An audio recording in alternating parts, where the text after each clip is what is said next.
Hi everyone. Today we will say something more about the consequences of air pollution, as well as which groups are most affected by air pollution. Everyone can be affected by air pollution, especially when exposed for a long period of time. Some groups of people may be more susceptible than others in regards to exposure to air pollution. Different pollutants may affect these groups differently. More likely to be affected are people with asthma. Exposure to air pollution might worsen symptoms or trigger asthma attacks. People with lung disease, such as chronic bronchitis, exposure to air pollution might worsen the symptoms. People with cardiovascular heart disease, exposure to air pollution might induce symptoms such as palpitations, chest pain, or shortness of breath. Evidence for the factors that increase risk from particle pollution comes from animal toxicology, controlled human studies, and epidemiological studies. People can be more susceptible to some type of air pollution in certain life stages. Unborn babies and pregnant women exposure to high levels of air pollution over a longer period of time, weeks to months, may be linked to adverse pregnancy outcomes such as reduced birth weight or preterm birth. Children are likely to be more vulnerable to exposure to air pollution compared to adults. The reasons for are their lungs are still growing and developing. Their immune and metabolic system are still developing. They suffer from frequent respiratory infections.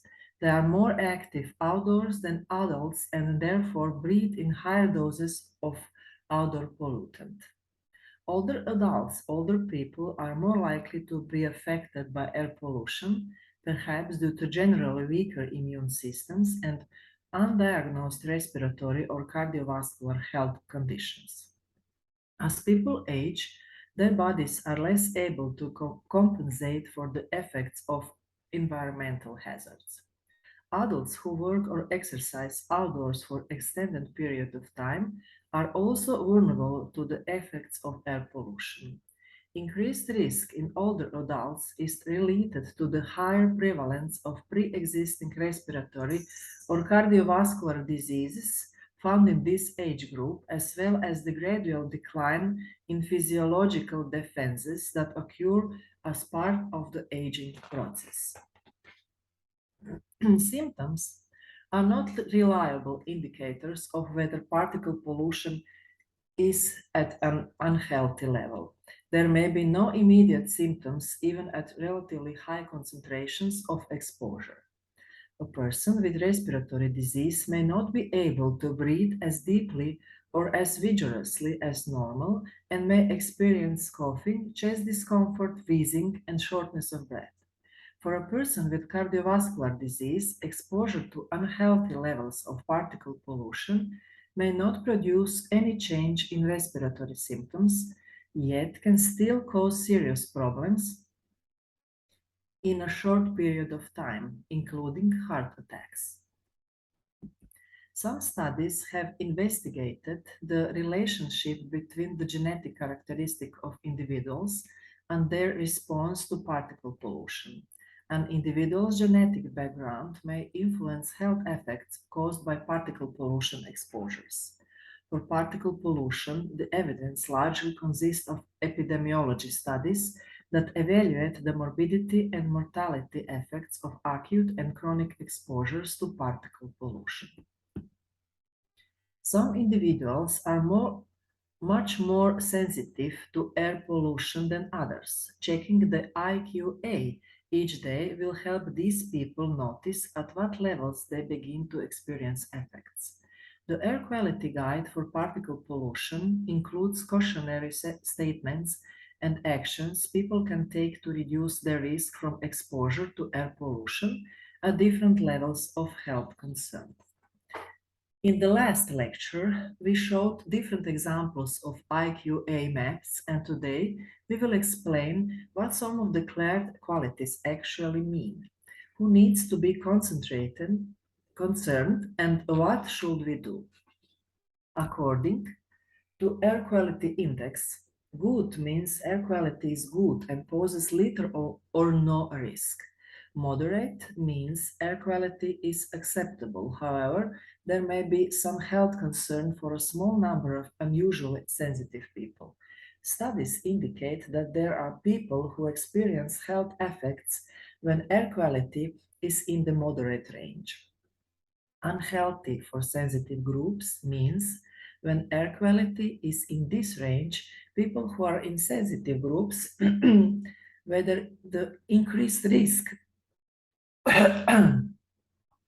is due to medical conditions, exposure conditions may experience health effects when engaged in outdoor activities. Exposures to ambient concentration in this range are not likely to result in effects in the general population. For particle pollution, the sensitive groups include people with heart and lung disease, older adults, children, and people with diabetes. Unhealthy means when air quality is in this range, everyone who is active outdoors may experience effects. Members of sensitive groups are likely to experience more serious effects. Very unhealthy means when air quality is in this range, it is accepted that there will be widespread effects among the general population and more serious effects in members of sensitive groups.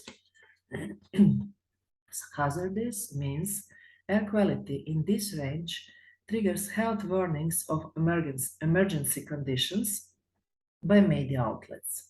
The entire population is more likely to be affected by serious health effects. No matter how fit a person is, cutting back on the level and or duration of exertion when particle levels are unhealthy will reduce the inhaled dose and help protect against the harmful effects of particle pollution. Air pollution levels are rising in many of the world's poorest cities. More than 80% of people living in urban areas that monitor air pollution are exposed to air quality levels that exceed World Health Organization limit. World Health Organization reported that most cities with low to medium income exceeded the annual mean of World Health Organization air quality guidelines. While all regions of the world are affected, populations in low-income cities are the most impacted. When dirty air blankets our cities, the most vulnerable urban populations, the youngest, oldest, and poorest, are the most impacted. According to the latest urban air quality database, 98% of the cities in low and middle income countries do not meet World Health Organization air quality guidelines. In high income countries, that percentage decreases to 56%. Effects and impact of air pollution on health according to the World Health Organization, air population is linked to approximately 7 million premature deaths annually due to exposure from both outdoor and household air pollution. This makes it the world's largest environmental health risk, comparable with traditional health risks such as smoking, high cholesterol, high blood sugar, and obesity. Most air pollution related deaths are from heart disease and stroke, followed by chronic obstructive pulmonary disease, acute and chronic respiratory conditions, and cancers. Ambient outdoor air pollution alone caused some 4.2 million deaths in 2016 due to exposure to small particle matter of 2.5 microns or less in diameter, which cause cardiovascular and respiratory disease and cancers. On the other hand, household indoor air pollution from cooking with polluting fuels and technologies caused an estimated 3.8 million deaths in the same period. More than 90% of air pollution-related deaths occur in low and middle income countries, mainly in Asia and Africa, followed by low and middle income countries in the Eastern Mediterranean region, Europe, and the Americas. Described as the silent killer, air pollution is the world's fourth leading contributing cause of early death, according to World Health Organization's ambient air pollution data. According to this data, it accounts for 29% of all deaths and diseases from lung cancer, 25% of all deaths and diseases from coronary heart disease, 24% of all deaths from stroke, 70% of all deaths and diseases from an acute lower respiratory infection, 43% of all deaths and diseases from chronic obstructive pulmonary disease. Today, World Health Organization considers air pollution to be the most significant environmental health threat and released findings on country exposure estimates and the subsequent health impacts. The research concludes that air pollution contributes to 7 million premature deaths annually. More than 90% of the world's children breathe toxic air each day. And as a result, it is the leading cause of death among children under the age of 15, killing 600,000 every day. An estimated 92% of the global population breathes unhealthy air, although this fluctuates from region to region, nowhere in the world is without risk. The economic costs of air pollution have increased significantly over time, a reflection of the growing challenge of population. The countries that experience the greatest increases in welfare losses from ambient air pollution include many of the fastest growing, fastest urbanizing ones. Air pollution reduction should be one of the national priorities. It is unacceptable that over 3 billion people, most of them women and children, are still breathing deadly smoke every day from using polluting stoves and fuels in their homes. If we don't take urgent action on air pollution, we will never come close to achieving sustainable development.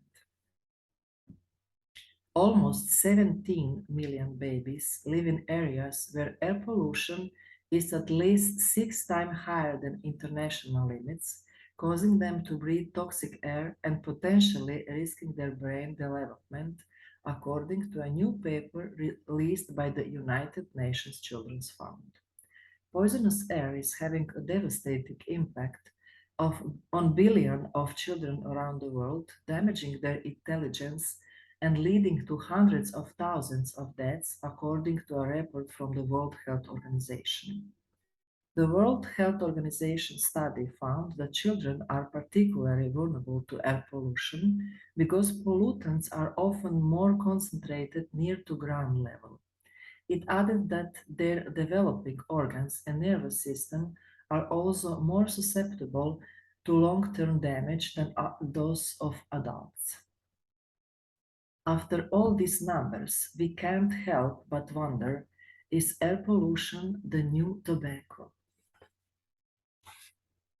There are no research results yet available on how particulate air pollution affects the health of the residents of Varaždin and its surroundings. This is something that should be investigated as soon as possible. Let's find out how your desert may be the reason why Thailand is choking in air pollution. In this presentation, I used information and citation from following sources. Thank you and goodbye.